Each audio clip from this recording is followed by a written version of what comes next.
What's up YouTube, this is Al from Panda E6, Livermore, California. Currently on a hunt for the best tanks and devices out on the market or in the design phase and about to be released. I've been out here for about a month in China, factory hopping, if that's a popular thing to do or not, I'm not sure, but I found this tank made by Smoke Me called the Subverter Mini. And I was pretty impressed with this the first time I picked it up and tried it, because I fired this thing at 150 watts with my Sigelli 150 and it performed flawlessly. I was using my Heracles by Sense at the time, and at 150 watts this thing was smooth from the beginning to the end of a long drag. It didn't feel like it was starting to dry out. Whereas the Heracles, when I have a brand new coil in here, it's pretty good and all, but once the coil starts to age a little bit, at the end of the drag, it's a little bit dry for my taste, so I like it turned down to about 140 or 130. This tank is kind of interesting because it takes some design cues from the Kanger, because they found out that doing it this way, they can have a bigger coil head, and also have a higher liquid capacity. The airflow on this thing is probably one of the largest on the market. Comparing it to the Arctic by Horizon Tech, it's double the size, so it's easily much more airflow than the Horizon. It also takes some design cues from some other companies from the dripping world, where you have the airflow control, so it's not as dense of a cloud. Vapor is too thick, but that's usually what they do for the dripping world, right?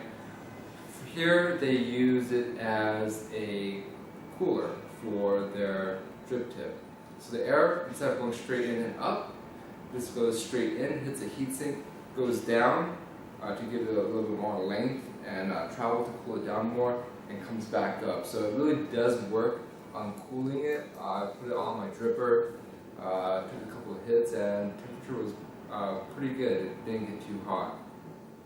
This is actually a temperature controlled tank. It uses nickel 200, and I can show you the coil head.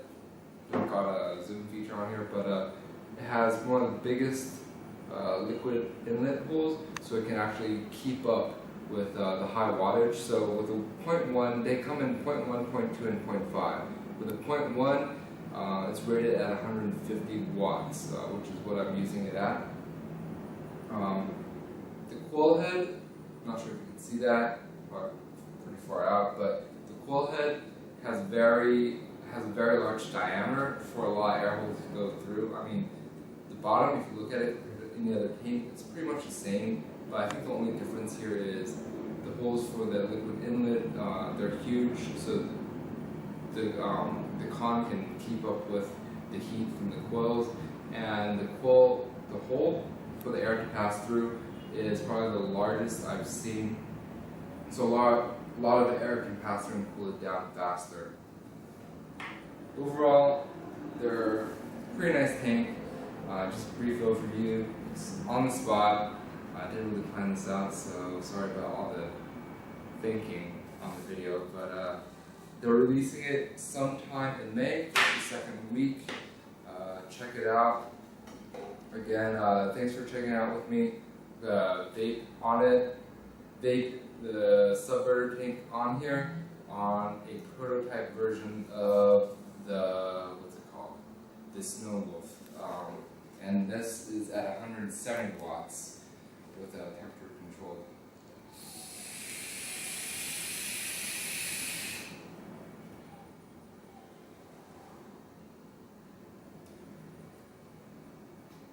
I had the top air hole cooler all the way open, so that was not as thick as I would like it to be.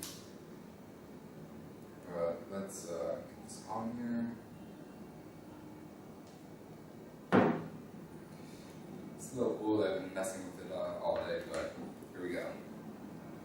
So I got the top air hole closed on the drip tip, all the air holes open on the bottom.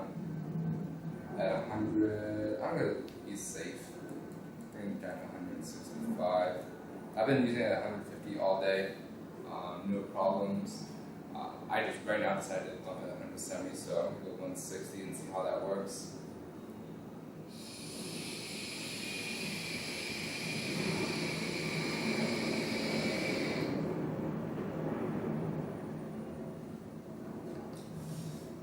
That was actually pretty good.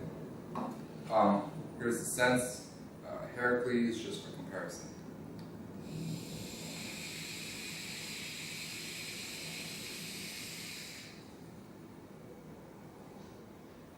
That's a little dry at the end. But yeah, hope you liked the overview. This prototypes, but don't mind it too much. They're still working on it. And check it out in a couple weeks.